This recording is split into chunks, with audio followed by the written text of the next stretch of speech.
Bien, amados hermanos, continuamos con nuestra serie de sermones del libro de los Efesios, o la carta a los Efesios, o la epístola a los Efesios que el apóstol Pablo dirigió a la iglesia. Y quiero que me acompañen abriendo sus Biblias en el capítulo 1. Vamos a leer desde el versículo, quedamos en el sermón anterior en el versículo 17, perdón. Pero vamos a leerlo no desde el versículo 17, sino que vamos a leerlo desde el versículo 15 hasta el 23. El sermón va desde el 17 al 23, pero vamos a leerlo del 15 al 23 para darle sentido a lo que queremos expresar en esta mañana. Versículo 15. Por esta causa también yo, habiendo oído de vuestra fe en el Señor Jesús, perdón, y de vuestro amor para con todos los santos, no ceso de dar gracias por vosotros, haciendo memoria de vosotros en mis oraciones, para que el Dios de nuestro Señor Jesucristo, el Padre de gloria, os dé espíritu de sabiduría y de revelación en el conocimiento de Él, alumbrando los ojos de vuestro entendimiento, para que sepáis cuál es la esperanza a que Él os ha llamado y cuál es la riqueza de la gloria de su herencia en los santos, y cuál la supereminente grandeza de su poder para con nosotros los que creemos, según la operación del poder de su fuerza, la cual operó en Cristo, resucitándole de los muertos y sentándole a su diestra en los lugares celestiales, sobre todo, sobre todo principado y autoridad y poder y señorío, y sobre todo nombre que se nombra, no solo en este siglo, sino también en el venidero. Y sometió todas las cosas bajo sus pies y lo dio por cabeza sobre todas las cosas a la iglesia, la cual es su cuerpo, la plenitud de aquel que todo lo llena en todo. Pues bien, continuamos entonces con nuestra serie de sermones, pero el sermón lleva por título La supremacía de Cristo. Ahora, cuando hablamos de supremacía, lo primero que viene a nuestras mentes es pensar en términos de supremacía como, valga la redundancia, algo supremo, algo grande, algo sublime, y eso está bien. Pero también muchas veces relacionamos la supremacía con eventos de nuestra historia que le dan un sentido negativo al término. Y voy a empezar hablando del término de supremacía en el término negativo para irnos entonces al término positivo y ver entonces cómo el Cristo es supremo en todas las cosas. Pues bien, la historia de Enrique VIII, todos conocemos la historia de Enrique VIII, el rey de Inglaterra, quien en su obstinación de querer tener un heredero varón, rompió los lazos con la iglesia para anular su matrimonio con Catalina de Aragón y poder casarse nuevamente con Ana Bolena, con la única intención de poder tener un heredero hijo. Pero tiempo después el Parlamento formalizó la ruptura definitiva, aprobando algo que se conoció como el Acta Suprema o Acta de Supremacía, que convirtió al monarca en cabeza suprema de toda la iglesia en Inglaterra. Ello le planteó dos problemas fundamentales. Número uno, debía llenar de contenido a la religión de la nueva iglesia sin traicionar la fe católica y sin darle apoyo a la naciente, a la naciente iglesia protestante. Y segundo, no le quedaba más remedio que eliminar toda la oposición interna, forzando a sus súbditos a reconocer la supremacía real, bajo la amenaza de acusarles de traición, ejecutándolos de acuerdo a una nueva ley que se había propuesto. Es decir, entonces, se había convertido en algo supremo, pero imponiéndose a través de la fuerza. Otro ejemplo que podemos encontrar acerca de la supremacía en nuestra reciente historia es la historia del nazismo, que promovió la idea de un pueblo germánico superior, es decir, una raza aria en Alemania a principios del siglo XX. Las nociones de supremacía blanca y esta superioridad racial aria se combinaron con aquello que provenía del siglo XIX, que era la supremacía blanca, que mantenía la creencia de que los blancos eran miembros de una raza de amos y que estaban por encima de todas las razas. Y particularmente recordemos todo lo que esto trajo consigo, el exterminio del pueblo judío que fueron descritos como la raza semita. También trajeron muchos esclavos y esclavizaron a muchas personas que asociaban con una esterilidad cultural. De esta manera entonces ellos promovían lo que era una raza superior o la supremacía de una raza. Ahora bien, pero esta mañana vamos a hablar de lo que es la verdadera supremacía, y es la supremacía de Cristo.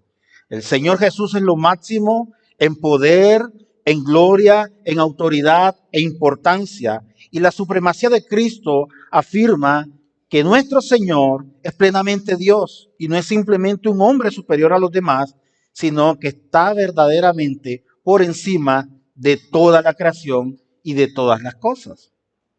Y hoy en día hay una necesidad en la iglesia de Cristo de que nosotros volvamos al principio de vivir centrados en la supremacía de Cristo. Hay muchas iglesias hoy en día que este tema ha desaparecido en los púlpitos. Ya no se habla de Cristo ni se habla de su supremacía, sino que la obra de estas iglesias están centradas en el hombre, en el marketing, en las estrategias de cómo hacer crecer a la iglesia, en el humanismo, y hay un constante eco de ministerio antropocéntrico en nuestras iglesias, es decir, todo centrado en el ser humano, y nos olvidamos realmente de quién es el centro de nuestra fe, que es el Señor. Y es mi deseo entonces, amados hermanos, en esta mañana, que el Señor nos conceda la gracia de ver a Cristo glorioso, alto, sublime, siendo el centro de nuestras vidas, y que siempre podamos servirles a la luz de esta estremecedora verdad que es la supremacía de Cristo. Con esto en mente, entonces, vamos a nuestro texto y leamos desde el versículo 18. Pablo inicia desde el versículo 15 una oración diciéndole que por esta causa él también, habiendo oído de vuestra fe, que fue el tema que tocamos en nuestro sermón anterior, no se cansaba de darle gracias a ellos y continúa con su oración y llegamos al versículo 18, donde Pablo dice o le pide al Señor, alumbrándoles los ojos de vuestro entendimiento para que sepáis cuál es la esperanza a aquel que Él os ha llamado y cuál es la riqueza de la gloria de su herencia en los santos. Nuevamente Pablo toca el tema de las riquezas de la gloria de su herencia, tema que lo hemos desarrollado a lo largo de estos 4 sermones anteriores. Ahora bien, en otra versión este texto se traduce de la siguiente manera. Pido también que les sean iluminados los ojos del corazón para que sepan a qué esperanza Él los ha llamado. ¿Cuál es la riqueza de su gloriosa herencia entre el pueblo santo? Ahora bien, es interesante cómo el apóstol Pablo hace el llamado o hace esta petición alumbrando los ojos de vuestro entendimiento. Podríamos traducirlo como iluminándoles los ojos de vuestro corazón. Porque precisamente allí, amados hermanos, son los ojos del corazón los que tienen que entender. Son nuestros ojos espirituales los que deben ser abiertos para entender las verdades bíblicas que se revelan a través de las escrituras. Y es lo que Pablo les está hablando a la iglesia, les está diciendo. Yo oro por ustedes para que vuestro entendimiento sea abierto y ustedes puedan entender estas gloriosas verdades y puedan disfrutar entonces de las riquezas de la gloria de su herencia con los santos de la iglesia. Esa es la esperanza de aquel que nos ha llamado. Y nosotros podemos ser intelectualmente brillantes, pero esa brillantez no garantiza que tengamos una comprensión de las verdades espirituales.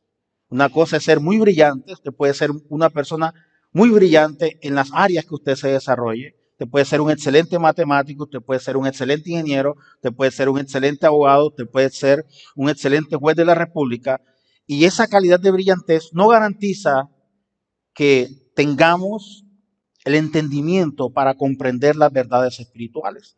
Y estas verdades espirituales únicamente las podemos entender cuando el Espíritu Santo las revela a nuestros corazones. Cuando la obra del Espíritu Santo opera en nosotros, entonces se abre nuestro entendimiento espiritual para comprender las verdades riquezas del Evangelio.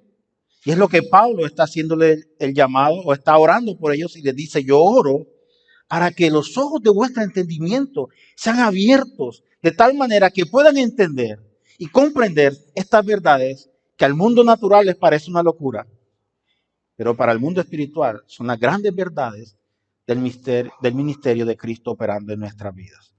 Pues bien, Pablo también en la carta a los Romanos habla un poco acerca de esto y dice, si confesares con tu boca que Jesucristo es el Señor y creyeres en el corazón que Dios lo levantó de entre los muertos, serás salvo. Porque con el corazón se cree para justicia y con la boca se confiesa para salvación. Ahora bien, en lo que refiere a ese conocimiento espiritual, ninguna persona, como les decía anteriormente, puede comprender estas verdades si no es revelada por Dios. Y eso es lo que el apóstol Pablo les está diciendo a la iglesia. Y voy a citar, o el apóstol Pablo cita a Isaías en su primera carta a los Corintios en el capítulo 2, versículos 9 al 10, cuando dice, cosas que ojo no vio, ni oído yo, ni han subido al corazón del hombre, son las que Dios ha preparado para los que le aman. Pero Dios nos la reveló a nosotros por el Espíritu, porque el Espíritu todo lo escudriña, aún lo profundo de Dios. Y este ministerio del Espíritu Santo se convierte entonces en una realidad en nuestras vidas. Ahora bien, la iluminación que Pablo pide es interior, por cuanto se trata de alumbrar los ojos de nuestro entendimiento.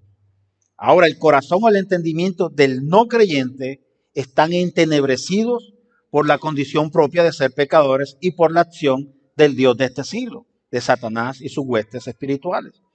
Ahora bien, pero volviendo a la idea central que Pablo quiere transmitir, es que esa iluminación interior comienza por la acción del Espíritu Santo para la salvación, alumbrando el entendimiento que teníamos entenebrecido, como lo dice el mismo apóstol Pablo en su segunda carta a los Corintios en el capítulo 4, versículo 6. Porque Dios que mandó desde las tinieblas porque Dios que mandó que desde las tinieblas resplandeciese la luz, es el que resplandeció en nuestros corazones para la iluminación del conocimiento de la gloria de Dios en la faz de Jesucristo. Entonces, esta iluminación de que el apóstol Pablo está hablando es la iluminación del Espíritu Santo, que es imprescindible para entender todas las cosas que provienen de Dios. Y Pablo está orando, pidiendo una claridad de comprensión o una claridad de entendimiento de las bendiciones y los dones que Dios le da. Ahora, ¿por qué Pablo ora de esta manera? Para que el entendimiento sea abierto y podamos entender todas las bendiciones de Cristo y entender cómo el Señor es supremo sobre todas las cosas. Ahora bien, el primer aspecto del conocimiento del que el Pablo habla acá se alcanza mediante la iluminación que proviene de Dios y que esto está relacionado con el llamamiento divino de nuestro Señor a nuestras vidas y que nos lleva a conocer o a reconocer que Cristo es nuestra esperanza.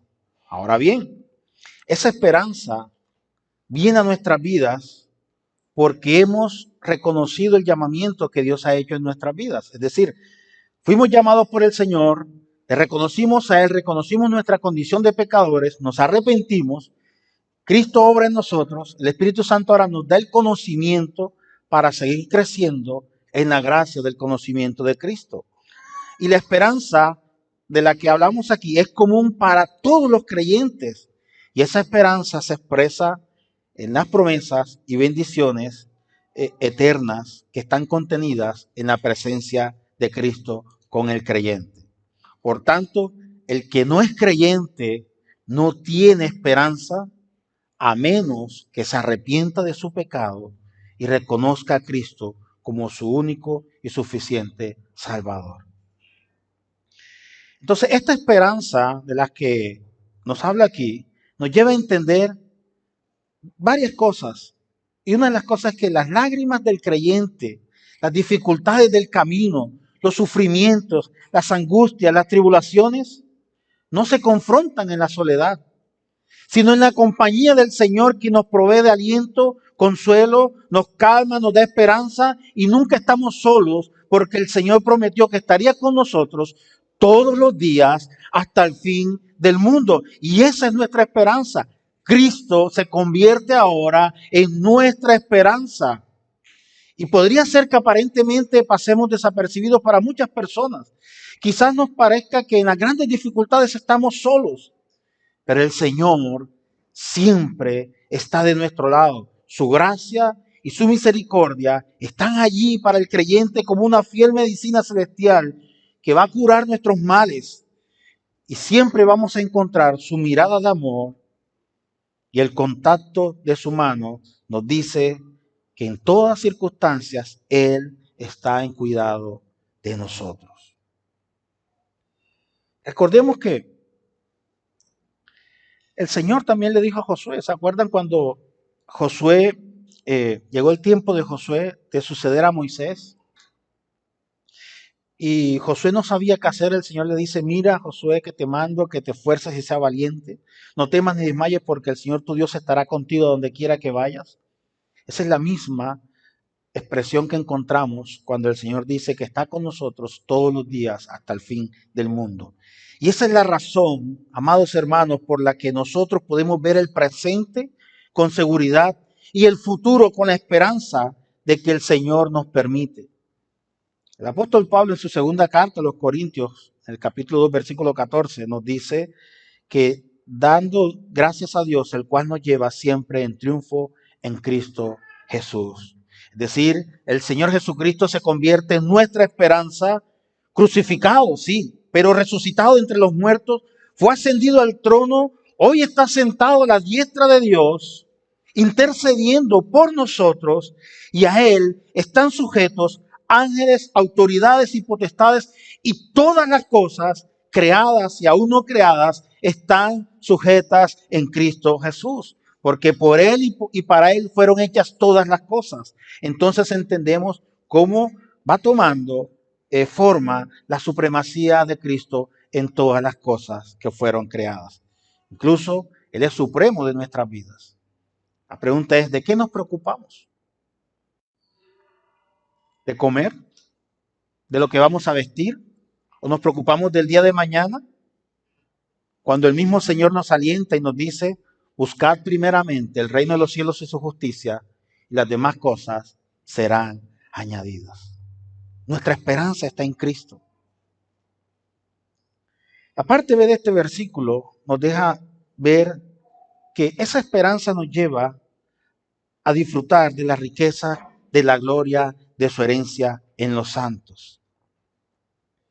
Pablo habla acerca de las gloriosas riquezas. Ya lo hemos visto en los sermones anteriores.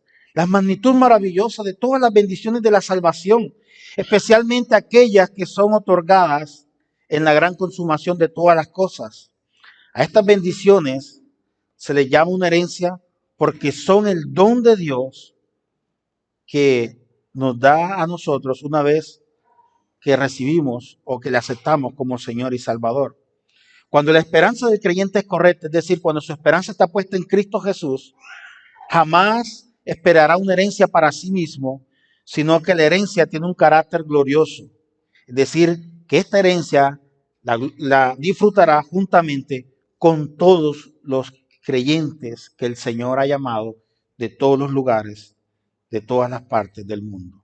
Esto nos lleva a nuestro siguiente versículo, versículo 19. Pablo continúa en su oración cerrando la idea y dice: ¿y cuál la supereminente grandeza de su poder para con nosotros los que creemos, según la operación del poder de su fuerza? Si nos centramos en el versículo, Pablo hace énfasis en tres cosas: la supereminente grandeza del Señor, el poder que opera en nosotros los que creemos, y el poder de su fuerza. Y Pablo reafirma el poder y el poder, porque es el poder de Dios, amados hermanos, quien nos sostiene. Y Pablo continúa con su intercesión y habla de esta grandeza, de la grandeza del poder de Dios. Y es tal la dimensión que el apóstol pretende dar a entender aquí sobre la omnipotencia divina, que expresa la idea de que eso es algo extraordinario, grande, superior, supereminente, y ese supremo poder de Dios es necesario para la conservación de la herencia y la seguridad de nuestra esperanza. Es decir, el poder de Dios que operó en Cristo opera en nosotros también. Ahora bien, la manifestación de la omnipotencia divina de Dios operando a través de su poder podría definirse como la soberanía de Dios en acción. Es decir, Dios es soberano y esa soberanía actúa de tal manera que podemos ver el poder de Dios actuando en la vida de Cristo y por ende en la vida de nosotros como creyentes. Entonces, el poder dominador que Dios impone o que Dios muestra a través de su fuerza, Pablo pretende referirse a la poderosa fuerza de Dios que excede toda medida a cualquier comprensión, es decir, que no es fácil de comprender. Por eso previamente Pablo dice que sean abiertos el entendimiento de nuestros corazones para que puedan comprender las verdades de las cuales les voy a seguir hablando. Ahora, el creyente que ha sido llamado a esperanza puede descansar confiadamente en la seguridad de que todas y cada una de las promesas de Dios serán definitivamente cumplidas, porque además de que el Señor lo promete, también tiene la capacidad operativa más que suficiente para llevar a cabo todas estas promesas. Quiere decir que el poder de Dios actúa de tal manera que todas estas promesas se van a cumplir. Ahora, pastor, ¿se cumplirán cuándo? ¿En el tiempo de nosotros? No, en el tiempo que el Señor lo ha señalado. Puede que nosotros no las veamos ahora, pero el Señor las cumplirá en su tiempo. Y esto nos lleva entonces a los siguientes versículos, y voy a leer versículos 20 al 23 para cerrar la idea y entonces ahora sí entrar a explicar lo que es, cómo este poder lleva a comprender lo que es la supremacía de Cristo. Versículo 20 al 23. Este poder, del que habla Pablo en el versículo anterior, dice, la cual operó en Cristo, resucitándole de los muertos y sentándole a la diestra en los lugares celestiales, sobre todo principado y autoridad, poder y señorío, y sobre todo nombre que se nombra, no solo en este siglo, sino también en el venidero, y sometió todas las cosas bajo sus pies, y lo dio por cabeza sobre todas las cosas a la iglesia, la cual es su cuerpo, la plenitud de aquel que todo lo llena en todo. Entonces vamos a ver varios aspectos importantes acá. Primero vamos a ver el poder que operó en Cristo. Vamos a ver cómo el Señor es sentado a la diestra de Dios y lo que esto significa. Vamos a ver todo el poder de su principado que tiene sobre todo principado y autoridad.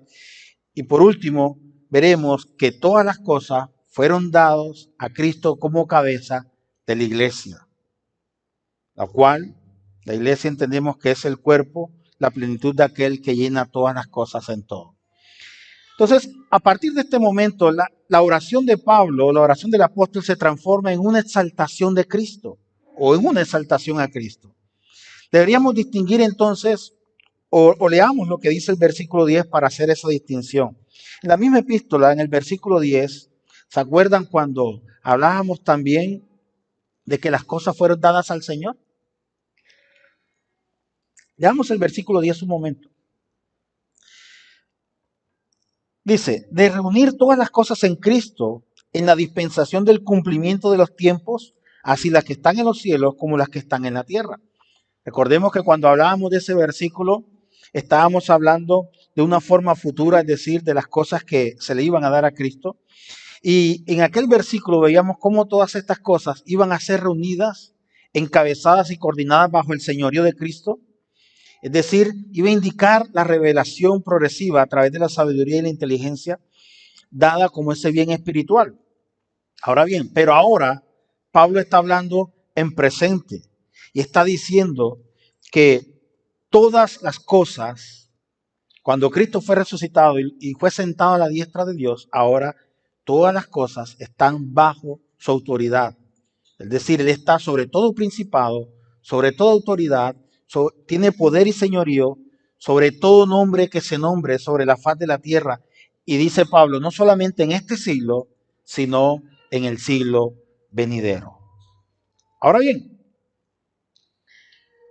en estos últimos 4 versículos que faltan, Pablo observa la posición actual de Cristo como resultado de su resurrección y la exaltación a la diestra del Padre. En relación con este señorío, Pablo también va a utilizar el término de iglesia. Y si observamos detenidamente, es la primera vez que el apóstol Pablo toca o utiliza el nombre de iglesia en esta carta, describiéndola como el conjunto de los redimidos comprados como heredad del Señor. Ahora, este poder fue suficiente para resucitar a Cristo de entre los muertos. Y no solo fue un poder para resucitarle, sino para colocar a Cristo en su posición a la diestra de Dios. O sea que fue un poder para la ascensión de Cristo. ¿Estamos entendiendo lo que Pablo está transmitiendo? No solamente fue el poder para resucitarle a los muertos, sino para llevarle a los lugares celestiales. Ahora, no quiere decir que Cristo se le dio una posición, no, él ya la tenía. Ya la tenía. Él renunció a ello cuando vino a morir como hombre por nosotros, a redimirnos de nuestros pecados. Por eso en una de las oraciones el Señor dice, Padre, devuélveme la gloria que tenía junto cuando estaba contigo. Estoy parafraseando. Ahora, cuando Cristo muere y es resucitado por el poder del Señor actuando en su vida, es nuevamente elevado a los lugares celestiales. Y de hecho, la ascensión de Cristo fue un hecho que fue presenciado por muchos testigos. No fue algo que se inventó. Y fue la demostración del poder de Dios. Ahora miremos cómo va tomando sentido la oración del apóstol Pablo. Él ora para que se le conceda a los efesios ojos esclarecidos, es decir, ojos espirituales, de modo que ahora puedan ver y entender y discernir que su firme esperanza se transforma ahora en una gloriosa realidad, de modo que pueden recibir ahora toda la herencia de Dios, que Dios ha dispuesto de un poder tan grandioso como el que exhibió cuando levantó a Cristo de entre los muertos y le sentó a su diestra. Y este poder produjo la resurrección de la humanidad de Jesús, es el mismo que actúa en el creyente. Pastor, ¿cómo así? Sí. Ese poder que actuó para resucitar a Cristo de entre los muertos es el mismo poder que actúa en nosotros. Pastor, ¿y cómo actúa ese poder? Cuando el Espíritu Santo obra en nosotros y nos convence de pecado. Cuando nos lleva a reconocer que sin Cristo no somos nada. Cuando nos lleva a entender que dependemos plena y únicamente de Cristo. Y que nuestra única razón de existir es para la gloria de la alabanza de su nombre. Y que debemos entonces exaltarle, glorificarle por lo que Él ha hecho en nuestras vidas. Antes usted y yo nos encontrábamos afuera en el mundo, muertos, como dicen las Escrituras, en nuestros delitos y en nuestros pecados, viviendo la vida de una manera que despreciábamos a Dios con todas nuestras fuerzas y con todos nuestros corazones. Pero el Señor en su infinita misericordia, en su infinita bondad, envió a su Hijo Jesús a morir en la cruz del Calvario, sustituyéndonos a nosotros de ese castigo, proveyéndose Él como Cordero, derramando su sangre a sus hermanos, muriendo en esa cruz, en esa muerte tan horrenda, para decir, consumado es. Por esa obra, hoy usted y yo estamos aquí sentados celebrando el día del Señor. Eso es más que suficiente para animarnos a perseverar como creyentes, siempre buscar tener esa comunión con el Señor. Nuestro pastor Carlos ahorita en la escuela hablaba acerca de la meditación de la palabra. Y es precisamente eso. Cuando entendemos la realidad de las Escrituras y meditamos en ella, entonces podemos entender cómo ese poder que actuó en Cristo actúa en nosotros. Porque la verdad bíblica de la resurrección de Cristo por el poder de Dios es una verdad fundamental que se reitera a lo largo de todo el Nuevo Testamento. Y es una verdad que en muchos lugares se niega. Es una verdad que no se predica, pero es una verdad que no podemos esconder ni podemos alejarnos de ella. Y es que el Señor murió, resucitó y fue ascendido a los cielos y fue sentado a la diestra de Dios. Eso nos recuerda cuando el salmista escribió: Jehová dijo a mi Señor, siéntate a mi diestra. Y en el Nuevo Testamento se hace referencia al hecho de sentarse a la diestra en varios lugares de las Escrituras. El escritor de la Epístola a los Hebreos hace referencia al hecho de la exaltación de Cristo desde el momento de iniciarla, cuando inicia la carta, diciendo que después de la redención, el Señor se sentó a la diestra de la majestad en las alturas. Es decir, la diestra de la majestad, la derecha, amados hermanos, es una figura de honor y poder. Y varios ejemplos los encontramos en 1 Reyes, capítulo 2, versículo 19. Cuando Salomón estaba sentado y llegó su madre para tener una asamblea con él, él le dijo: siéntate a mi diestra, como ejemplo de majestad, como ejemplo de poder, de señorío. Así que el sentarse a la diestra designa precisamente eso, el lugar de poderío. Y el Señor se ha sentado en ese lugar como único soberano de todas las cosas. Es decir, el Señor ahora es exaltado sobre todas las cosas. La resurrección de nuestro Señor Jesucristo, su ascensión a los cielos y el sentarse a la diestra de Dios completan la exaltación hasta lo sumo de la que habla Filipenses en el capítulo 2. Del que primeramente había descendido hasta las profundidades más bajas de la tierra, como lo veremos más adelante en Efesios capítulo 4, versículo 9. Aquel que se humilló hasta lo más bajo, ascendió ahora a lo más alto, recibiendo el honor supremo que le correspondía como el Emmanuel, como el Dios con nosotros, y desde donde Él ahora mismo está ejerciendo las funciones de abogacía e intercesión a favor de los salvos. Por eso, ahora podemos nosotros venir confiadamente al trono y reconocer nuestros pecados, porque la Biblia dice que tenemos abogado para con nosotros, a Cristo nuestro Señor, quien intercede por el perdón de nuestros pecados. Ahora entendemos entonces que hemos sido favorecidos como creyentes.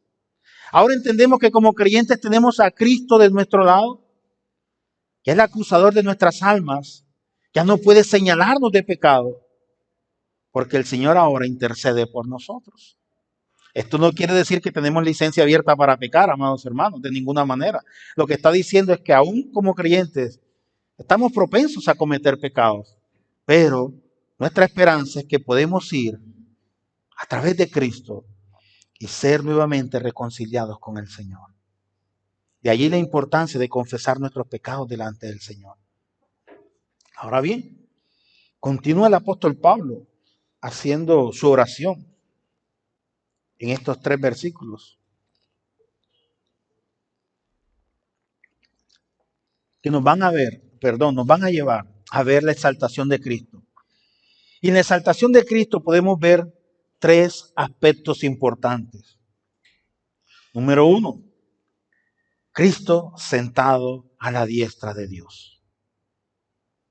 ¿Qué significa ser sentado a la diestra de Dios? Sabemos que para los judíos, o los judíos valiéndose de los romanos, le dieron la muerte a Cristo. Ellos pensaban que eran poderosos, que tenían el poder para decidir sobre el futuro de cualquier persona, que tenían el poder para decidir quitarle la vida a una persona o perdonarle la vida a otra persona. Pero el que auténticamente tenía el poder era el Señor, el cual le concedió a Cristo el triunfo máximo sobre la muerte y lo constituyó fuente de vida para todo el creyente. En Hechos capítulo 2, versículo 36 podemos leer lo siguiente. Cuando Pedro se dirige a la multitud y dice: a este Jesús que vosotros crucificasteis, Dios le ha hecho Señor y Cristo. En el Antiguo Testamento vemos muchas manifestaciones del poder de Dios. Entre ellas podemos reconocer y acordarnos de la salida del pueblo de Israel de Egipto y en particular la travesía que ellos hicieron cuando atravesaron el Mar Rojo. Vimos el poder de Dios cómo abría las aguas. Pero en este caso, el poder que observamos es mucho mayor porque vemos al Cristo de la gloria resucitado, ascender a los cielos y sentado a la diestra de Dios. Recordemos que el poder que resucitó a Cristo de los muertos ahora está a nuestra disposición a través del Espíritu Santo. Opera en nosotros, amados hermanos. Opera en nosotros de manera que nos lleva a reconocer la grandeza de Cristo. ¿Ustedes se acuerdan de la película de Spider-Man? ¿Se acuerdan cuando Spider-Man tenía los poderes que su tío Ben le dijo cuando estaba a punto de morir? Un gran poder conlleva una gran responsabilidad. ¿Sí se acuerdan? Los que vieron a Spider-Man. Pues esa frase tampoco era del tío Ben. Esa frase proviene del siglo I antes de Cristo, que hace alusión a la espada de Damocles. Y esta cita se utiliza en muchos términos en política, en la política, en los gobiernos, en la monarquía, en la aplicación de la ley y de la seguridad pública. Y es una... la espada de Damocles era un libro que se utilizaba por allá en el primer siglo antes de Cristo para enseñar ética. Y entre ellos enseñaba que todo poder llevaba una gran responsabilidad porque se refería a la polis, es decir, a la forma en cómo se administraba el poder. Pero quiero hacer alusión a esta frase porque como creyentes, si bien es cierto, sabemos que ese poder del Espíritu Santo opera en nosotros, debemos tener una responsabilidad como creyentes. Ahora, este poder no quiere decir que nosotros tenemos el poder para decirle al muerto, levántate muerto, o para orar por una persona y que sea resucitada. No, a este poder al que me refiero es el poder que está inmerso en nosotros, que nos lleva ahora a predicar las buenas nuevas de salvación para que muchos sean alcanzados de la misma forma en que usted y yo fuimos alcanzados. No es un poder para hacer milagros extraordinarios, porque usted y yo no lo hacemos. Es el poder del Espíritu Santo operando en nosotros para que a través de la predicación muchos sean alcanzados y vengan a los pies de Cristo y reconozcan su deidad, reconozcan su grandeza. Ahora bien, la segunda característica que vemos de la exaltación de Cristo es el dominio del Señor sobre todas las cosas. Al Señor le fue dado dominio sobre toda jerarquía, tanto humana como no humana. En la Biblia encontramos las clases celestiales, tanto buenas como las caídas. Se encuentran en jerarquías. Ángeles, arcángeles, serafines, querubines, ángeles buenos y los ángeles caídos, demonios, potestades, en fin, todas esas cosas ahora están bajo el dominio del Señor. Y entendemos ahora que nuestro Señor Jesucristo entonces no fue o no es un hombre que fue elevado o un Dios rebajado, sino que es el mismo Dios ahora actuando bajo nosotros. El Dios que se hizo hombre, como lo describe la primera carta del Evangelio de Juan capítulo 1. El Dios que se hizo hombre. Bajo la autoridad de Jesús, ahora todas las cosas quedan sujetas, tanto las que están en los cielos como las que están en la tierra. Es decir, ángeles, querubines, serafines, los arcángeles y todas las cosas quedan sujetas bajo la autoridad del Señor. Y todas las cosas que están bajo la tierra también, además de los pecadores, de los perdidos, también habla de los ángeles caídos. Todas las cosas están sujetas al Señor. Y también dice que todos se deben a la grandeza del nombre supremo del Señor Jesús. Y todos, algún día, tienen que proclamar su grandeza. Como dice las Escrituras, toda rodilla se doblará y toda lengua confesará que Jesucristo es el Señor. Entonces entendemos que la supremacía de Cristo es eso. Entender que Él está en poder de todas las cosas. Y Pablo le está recordando estas cosas a la iglesia o a los hermanos de Éfeso. Y también nos las recuerda a nosotros. Lo importante aquí, amados hermanos, es que Cristo ha sido exaltado sobre toda la autoridad, sobre todo estatuto, no solo en este siglo, sino como dicen las Escrituras, en el siglo venidero, todas las cosas han estado ahora sujetas bajo sus pies y su nombre está por encima de cualquier otro nombre. Filipenses 2.9 lo expresa de una manera hermosa. Dios le exaltó hasta lo sumo y le dio nombre que es sobre todo nombre. Ahora, me gustaría recordarles algo que particularmente olvidamos, y es que cuando la Biblia habla de nombre, es más que una manera de identificación, sino que el nombre muchas veces expresa la plenitud de una personalidad de cada uno y la virtud asociada a esa personalidad. Ahora, cuando hablamos del nombre de Jesús, entonces también utilizamos esta misma etiqueta y decimos que el nombre de Jesús expresa que le fue dado sobre todo nombre. Y esta realidad existe ahora y existirá por los siglos de los siglos, porque a Él le fue dado nombre que es sobre todo nombre. Ahora bien, de aquí se desprende entonces que la autoridad de nuestro Señor Jesucristo es atemporal, es decir, trasciende a cualquier tiempo, tanto el actual conocido como el del siglo venidero que no conocemos. Ese es el énfasis que el apóstol Pablo expresa en el versículo cuando dice, no solo en este siglo, sino también en el venidero. Es decir, los seres que son ahora y aquellos que pueden ser en el tiempo venidero, los temporales y los que sean llamados a la perpetuidad, todos ellos, sin excepción, en cualquier tiempo, están y estarán bajo la autoridad de Cristo. Todas las cosas están ahora bajo su autoridad. Y esto nos lleva al tercer y último punto de la exaltación de Cristo, y es que Cristo es la cabeza de la iglesia y que la iglesia debe ser su cuerpo y debe ser la plenitud de Cristo. Ya todos sabemos lo que significa el término eclesia o iglesia. Lo hemos visto, lo hemos estudiado en muchas escuelas. También tuvimos una conferencia con el pastor Julio Benítez que nos habló acerca del término de iglesia, que significa un grupo llamado de afuera o la asamblea, que comúnmente se traduce como la asamblea. Pero actualmente la iglesia, tal y como nosotros la consideramos los creyentes, hay dos perspectivas, también las entendemos, la iglesia local y la iglesia universal. La iglesia universal que está conformada por la totalidad de todos los creyentes unidos en Cristo por la fe, y la iglesia local, que es la reunión de los verdaderos creyentes en algún lugar para la adoración común y el testimonio de Cristo.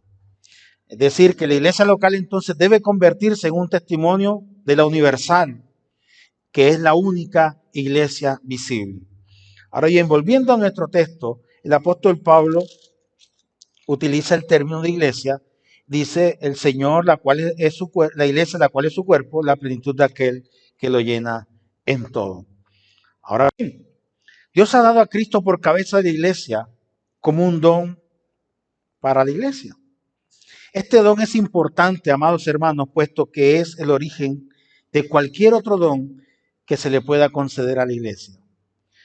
Ahora, miremos, la posición de Cristo como cabeza de la iglesia es algo que nosotros podemos observar ¿dónde? En la iglesia local.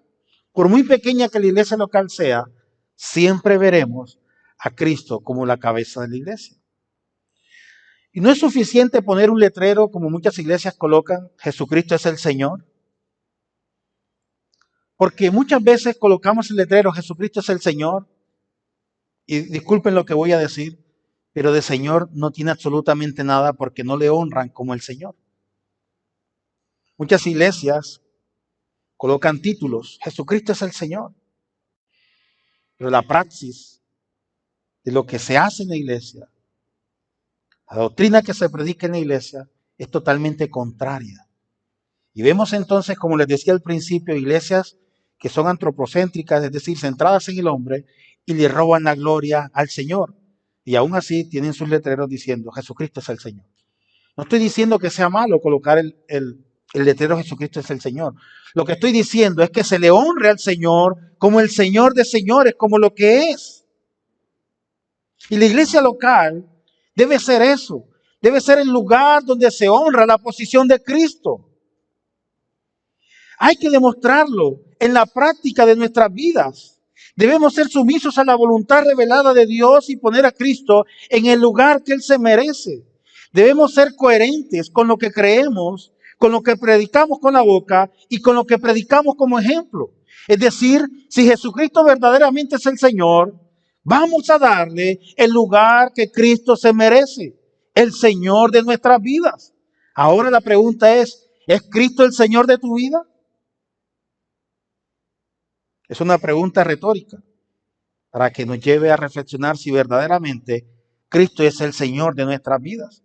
¿Realmente le damos a Cristo el lugar que corresponde en nuestras vidas?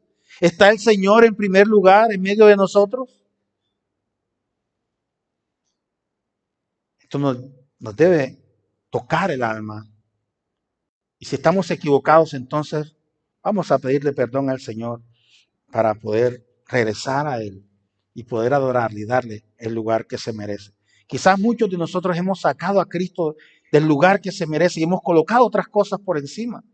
Nuestros trabajos, nuestras esposas, nuestra familia. Y no estoy diciendo que el trabajo, la esposa y la familia sean malos.